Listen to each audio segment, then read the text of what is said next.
네, 이어서 세 번째 발제입니다. KBS 교양다큐 2국 책임 프로듀서이신 박정원 PD님은 2004년 KBS 입사한 이래 KBS 스페셜, 다큐 인사이트, 환경 스페셜 등의 다큐멘터리를 제작하였습니다. 특히 오늘 소개하실 플라스틱 코끼리와 빙하는 지구 위기의 현실을 충격적으로 전한 대표작으로 손꼽히고 있습니다. 박정원 PD님을 모시겠습니다.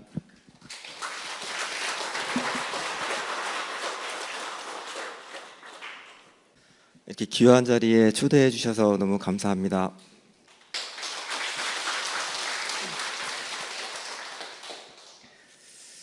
뭐부터 얘기해야 될지 많이 떨리는데요. 예, 저는 지금 2004년에 KBS 입사를 해서 지금 한 2년 차 이렇게 되는 것 같습니다. 입사할 때도 다른 건 잘 모르겠고 드라마나 예능 이런 건 잘 모르겠고 환경 스페셜을 만들고 싶다고 해서 이렇게 입사를 했고요. 틈틈이 이제 그런 프로그램들을 많이 제작을 했습니다. 제가 자란 곳은 섬진강 상류의 조그마한 산골 마을입니다. 전라북도 임실에 있는 데서 자라서 이제 어렸을 때부터 물과 야생동물 이런 것들을 친밀하게 접해 오면서 자라서 뭐 다른 건 몰라도 그런 건 좀 관심 있게 만들 수 있겠다 해서 KBS에 입사를 해서 그런 거를 지금 만들어 오고 있습니다. 예, 주로 이제 제 대표작 있는 건 아니고요. 이제 이런 프로그램들을 많이 만들었는데 이제 지리산에서 살아가는 사람들의 이야기, 그리고 울진에 있는 금강송 숲에서 사는 사람과 사냥의 이야기, 그리고 또 엄천강에 있는 수다를 기록한 환경운동가 이야기, 그리고 도시에 있는 어떤 생태적 가치를 가진 곳을 찾아갔던 와일드맵 같은 시리즈를 주로 제작을 했고요. 플라스틱 코끼리는 지금 2023년 1월에 환경 스페셜이 한 7년 만에 부활하면서 새롭게 시작을 했었는데요. 그때 이제 조금 국제 환경 기획, 특히 이제 우리 주로 국내 환경물만 했었는데 국제적으로도 좀 환경 위기에 대해서 그리고 생태계 위기에 대해서 좀 해보자 기획을 하게 되어서 2023년 1월에 방송은 나갔는데 2022년에 이제 제작을 했습니다. 그래서 요거는 주로 이제 스리랑카에 있는 한 쓰레기 매립장에서 벌어지는 이야기, 그리고 쓰레기 산과 그리고 스리랑카 고유종의 스리랑카 코끼리가 겪는 아픔을 다룬 다큐멘터리인데요. 잠깐 저희 트레일러 하나 보고 가시죠.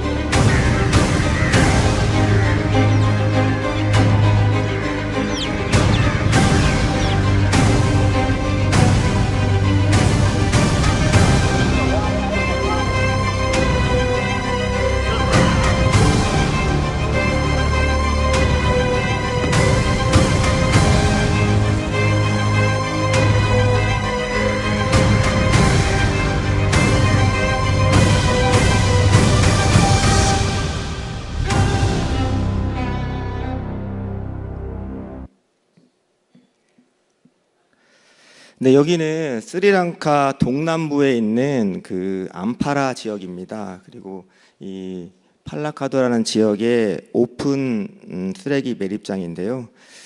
여기가 원래 스리랑카가 불교 국가이고 그래서 코끼리를 되게 신성시하는 나라인데요.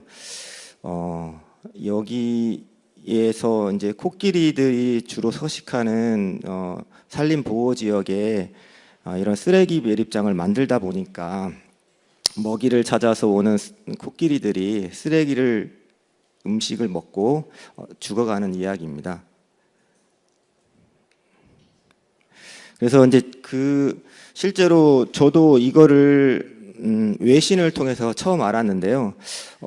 짧은 1분 30초짜리 클립이었는데 이게 정말 벌어질 수 있는 일인가라고 사실 놀랐어요. 그리고 저희가 짧은 출장 기간에 이런 현장을 볼 수 있을까라고 의심도 많이 했는데 정말 가보고는 놀랐습니다. 일단은 그 쓰레기 차가 와서 쓰레기를 버리고 가면 그 시간에 맞춰서 코끼리들이 몰려듭니다. 거기에서 음식을 찾아서 먹으려고요. 근데 그 쓰레기 매립장에서는 이제 코끼리들이 좋아하는 음식물 쓰레기뿐만 아니라 여러 가지 정말 우리 지구상의 인간들이 버릴 수 있는 모든 쓰레기의 종류를 한꺼번에 다 갖다 버립니다. 그러니까 우리는 그래도 분리수거도 하고 어디가 태우기도 하고 재활용도 하는데 이 스리랑카 같은 경우는 그게 안 되더라고요. 그래서 그냥 그런 분리수거 개념이 전혀 없이 도시나 마을에서 나오는 쓰레기를 다 모아다가 다 그냥 버려놓는데 그거를 청소하는 게 코끼리였어요. 코끼리가 그거를 헤집어서 자기가 먹을 수 있는 거 먹고 이제 버리고 거기에 뭐 개도 오고 새들도 오고 뭐 그렇습니다. 되게 안타까운 가슴 아픈 현실이었는데요. 그런데 이제 그런데 거기서 이제 1년에 한두 마리 이상씩은 코끼리들이 죽어갑니다.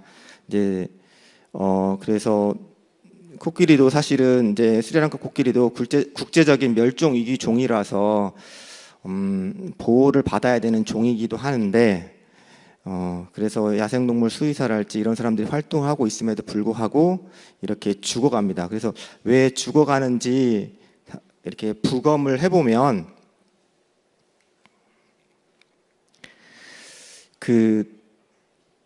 그러니까 코끼리가 아무리 영리한 동물이고 코로 이렇게 이거를 음식물을 골라서 먹는다 하더라도 비닐에 쌓여 있고 하다 보니까 같이 먹게 됩니다. 그래서 이런 것들이 이제 뱃속에 들어가서 이 장을 막아가지고요.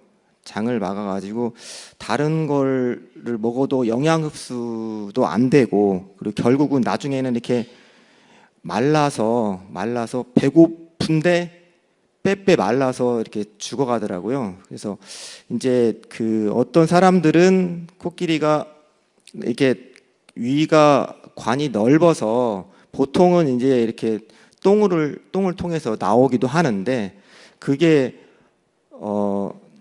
심하다 보면 장에 이렇게 붙어가지고 이렇게 이제 다른 음식물이랄지 소화관 이런 것들을 다 막게 돼서 이렇게 죽게 만들더라고요.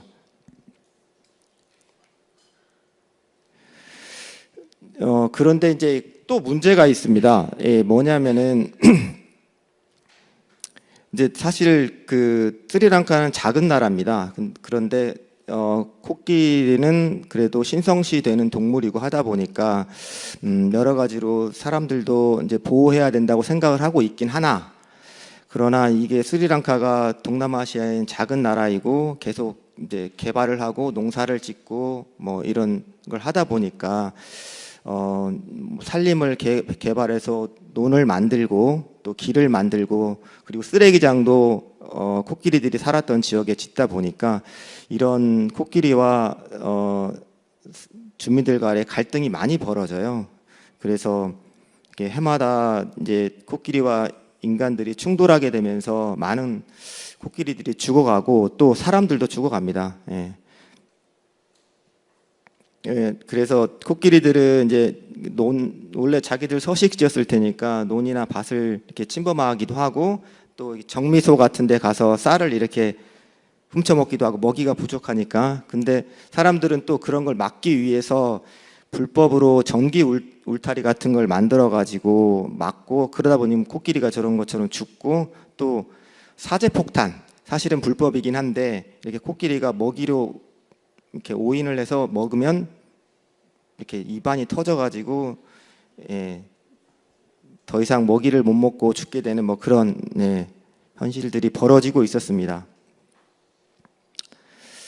이제 결국은 아까 말씀드린 것처럼 이제 여러 가지 개발을 하다 보니까 코끼리 서식지를 침범하게 되고 그 다음에 두 번째는 원래 코끼리는 풀을 먹고 살아야 되는 건데 얘네들도 그 쓰레기 음식이라는 게 우리가 말하는 흔히 그 정크푸드, 불량 음식 같은 건데 그거에 조금씩 중독이 되는 것 같더라고요. 그래서 이 원래는 이 초식 그 초본유를 이렇게 소화시켜야 되는 위장 기관들이 자꾸 그런 쌀이랄지 그다음 인간들이 먹던 그런 음식을 먹으게 되면서 소화기관도 조금씩 변화가 되어서 그런 걸 더 찾게 된다고 하더라고요. 그래서 쓰레기 음식에 한번 중독되는 코끼리들은 계속 그 쓰레기 제형을 찾게 된다라고 그 수의사가 얘기를 하시더라고요.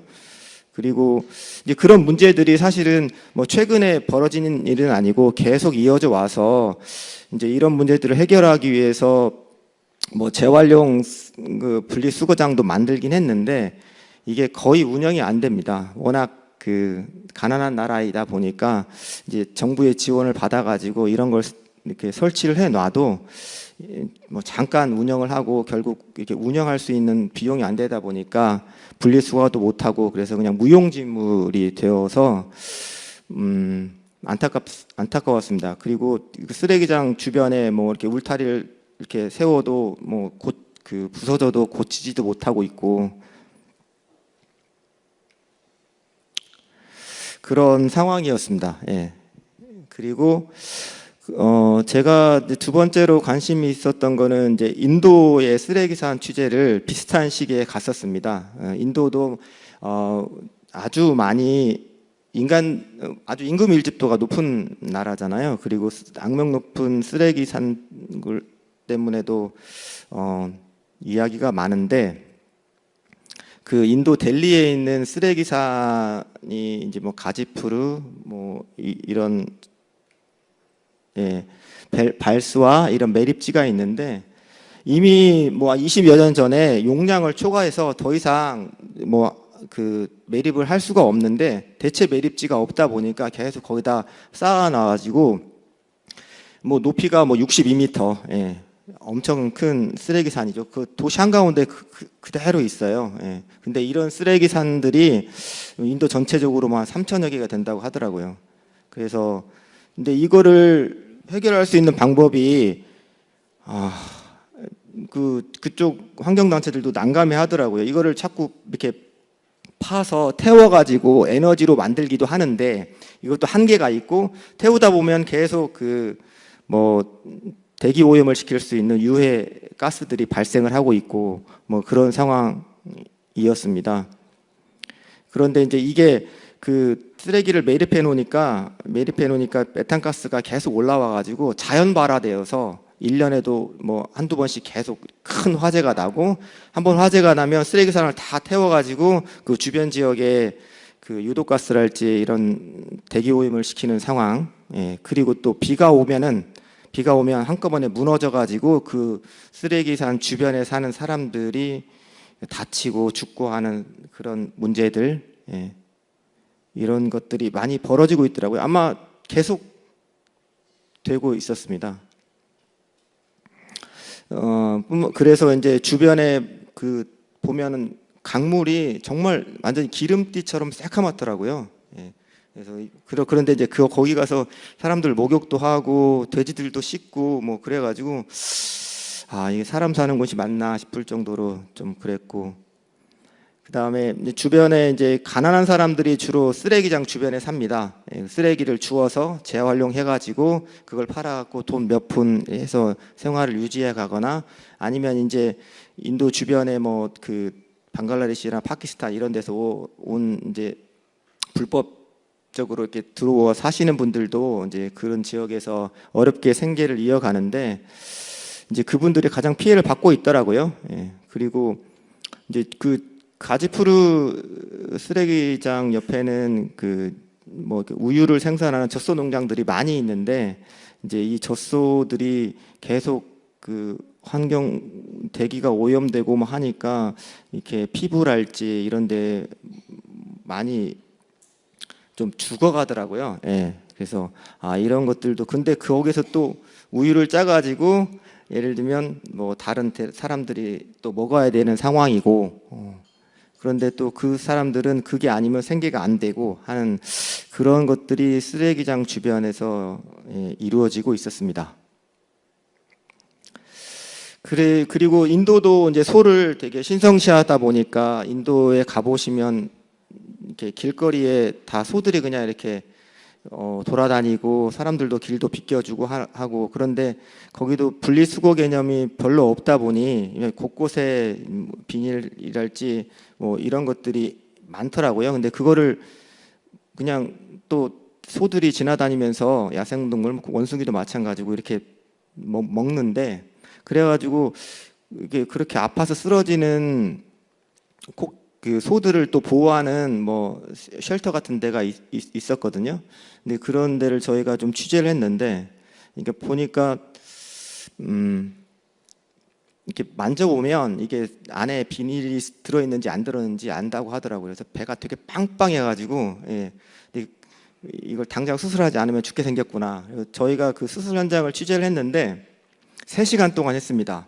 소는 코끼리하고는 다르게 또 이렇게 위가 많잖아요. 그리고 수술하기도 되게 까다로워서 3시간 동안 한 겹 한 겹 해가지고 안에 있는 쓰레기를 꺼냈는데 무려 92kg가 나왔어요. 근데 거기 안에는 전부 다 이제 뭐 도시에서 버려진 뭐 소화되지 않는 것들, 나사나 못, 동전 막 이런 것들도 많았고요. 소도 엄청 괴로워했습니다. 그거를 3시간, 그리고 그 수의사들도 땀을 뻘뻘 흘리면서 그렇게 수술하더라고요. 근데 그래서 저는 사실은 이 프로그램을 기획하면서 우리가 이제 먹고 버리는 것들이 결국은 좀 더 힘없는 가난한 나라 사람들, 그리고 말 못하는 야생동물들이 더 피해를 보고 있구나라는 생각이 좀 들었어요. 그래서 이런 거를 좀 어떻게 쓰면 좋을까. 근데 그래서 들었던 게 이제 쓰레기 식민주의라는 이제 기사를 봤거든요. 그래서 보면은 선진국에서 버리는 쓰레기들이 가난한 나라, 특히 이제 동남아시아 이런 나라로 많이 버려지고 있더라고요. 몇 해 전에도 저희 한국 쓰레기가 필리핀에 갔을 때 엄청나게 또 뉴스거리가 됐었잖아요. 그래서 이제 지금 뭐 바젤 협약 뭐 이런 것 때문에 조금씩 규제를 하고 있으나 현실적으로 이제 자기 나라에서 처리하지 못하다 보니까 이렇게 이제 그냥 거의 조금 가난한 나라로 보내게 되는 현실인 것 같았습니다. 그래서 스리랑카 같은 경우에서도 자기들도 재활용 처리 시설이 없음에도 불구하고 그냥 돈을 벌기 위해서 외국에서 그 쓰레기를 수입하는 형국이었거든요.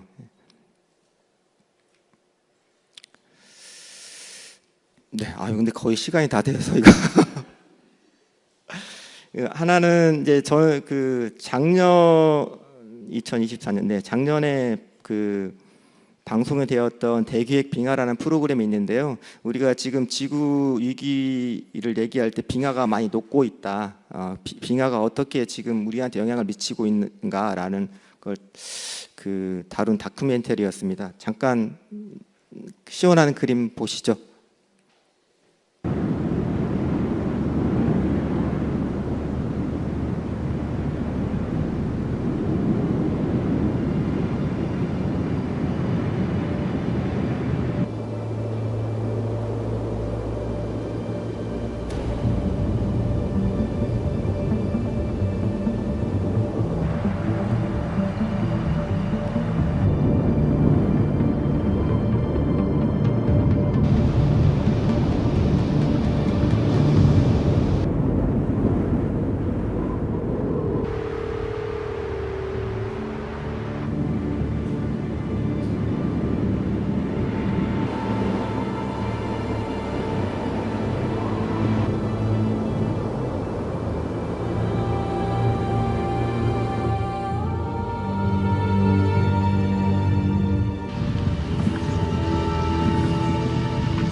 I'm not sure. I think some sectors have probably started an irreversible collapse or retreat.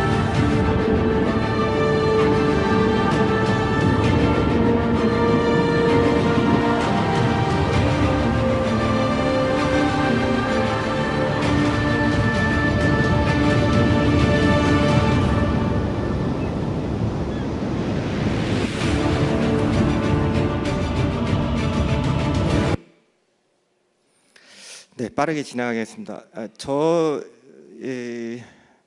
사실 이제 어렸을 때에 비하면 요즘 그 날씨가 따뜻해졌다는 걸 많이 느끼시잖아요. 저도 그거를 최근에 다시 한번 봤는데 어떻게 이삿짐을 하다 보니까 제 초등학교 일기장에 있더라고요. 근데 이제 어떻게 아들이 초등학생 아이가 그 일기장을 보고 있는데 저도 한번 쳐다봤거든요. 근데 다른 때는 다 재미가 없어서 막 일기 쓰기 싫어서 막 그랬던 것 같은데 겨울에는 눈싸움하고 뭐 이것저것 온갖 것들이 눈이 맨날 오는 걸 기다리기만 했던 뭐 그런 거였더라고요. 근데 이게 자라면서 논에 물도 안 얼어서 썰매도 못하고 눈싸움도 못하고 어느 순간 이게 눈이 안 오는 때가 되게 많아졌다는 걸 좀 많이 실감을 했거든요. 그래서 제가 취재했던 이제 노르웨이 북극의 슬타인달스보린이라는 빙하였는데 여기가 그러니까 저희가 한 밑에서 차를 타고 걸어서 한 3시간 정도 산을 넘어서 가야 되는 지역이었어요. 거기 안에 이제 빙하가 있었는데 그래서 처음에 우리는 어떻게 생긴지도 잘 모르고 그래서 이제 답사 차원에서 갔었습니다. 첫날. 어렵게 갔다 오고 그 다음 날 이제 그날 이렇게 촬영을 하자라고 계획을 세우고 왔었는데 그 다음 날 가보니까 무너져 버렸어요. 그래가지고 저희가 세웠던 계획이 다 이렇게 안 되고 그래서 정말로 빙하가 이렇게 빨리 무너질 수 있구나 라는 걸 실감했던 그런 취재 현장이었거든요. 우리가 이렇게 딱 지나가다 갑자기 소리가 퍽 나면서 무섭더라고요. 근데 물론 색깔은 엄청 신비롭긴 했었습니다. 그래서 빙하는 원래는 그 이제 얼음 강이라고 그래서 이렇게 눈이 내려가지고 딱딱하게 이제 굳어서 얼음이 되고 얼음이 이제 중력에 의해서 이렇게 흘러야 되거든요. 근데 눈이 더 이상 안 오다 보니까 흐르지 않고 그 자리에서 계속 무너지고 있었습니다. 그래서 실제로 그 저희가 취재했던 그 이제 프로젝트 팀이 있었는데 한 1877년에 찍었던 사진이 있었거든요. 그 사진하고 현재하고 비교해 보면 저 빙하들이 저렇게 많이 녹았어요. 근데 이게 저희가 보면 되게 조그맣게 보이는데 저기 올라가려면 몇 시간 걸리는 데거든요. 그래서 이 사람들은 이 빙하들이 전부 다 이름이 있더라고요. 그러니까 우리로 치면 서울에 청계산도 있고 수락산도 있고 도봉산도 있는데 이 빙하들이 하나씩 무너지면서 그 산들이 하나씩 없어지는 형국이었습니다. 그래서 이제 그만큼 지금 이 지구 온도가 급격하게 올라가고 있다. 특히 북극 지역에서 다른 데보다도 이 북극 지역에서 가장 많이 이 온도가 올라가서 변하고 있더라고요. 그래서 근데 이제 저도 빙하를 취재하면서 느꼈던 거는 빙하하고 우리하고 무슨 연관이 있을까 싶었는데 요즘에 갑자기 막 비가 왔다 그쳤다 하는 것도 보면 그 개인적으로는 빙하 때문이라고 생각하긴 하거든요. 그래서 예를 들면 빙하는 북극과 남극에 거대한 얼음 덩어리가 있어서 그게 기후의 균형치 역할을 해왔는데 그게 이제 너무 많이 녹다 보니까 그런 그 안정적인 그 기후의 그 기류의 흐름이랄지 해류의 흐름들이 무너져 가지고 갑작스럽게 이런 게 생기는 것 같더라고요. 그래서 특히 이제 뭐 히말라야랄지 안데스랄지 이런 데는 빙하 같은 게 이제 담수 우리가 먹을 수 있는 물을 공급하는 데였는데 이것들이 다 녹아버리면 그쪽 지역 사람들은 사실 먹은 물도 없는 게 되는 그런 상황도 댕기게 되고, 그다음에 이제 뭐 주로 얼음 지역에 사는 뭐 야생동물들 같은 경우는 뭐 많이 들으셨겠지만